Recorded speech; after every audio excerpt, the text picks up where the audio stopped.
Maisha yetu ni series ya majira mbalimbali. Kuna majira ya furaha na kuna majira ya huzuni.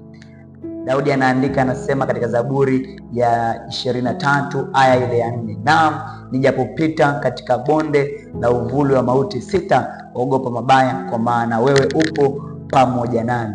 Habari njema ni kwamba hata katikati ya hizo changamoto na magumu tunayoyapita, Mungu akiwa pamoja na sisi, hakuna chochote ambacho kinaweza kutufanya tuweze kukosa ile amani ya moyo. Shida si kupita kwenye magumu. Shida unapita kwenye magumu ukiwa na nani?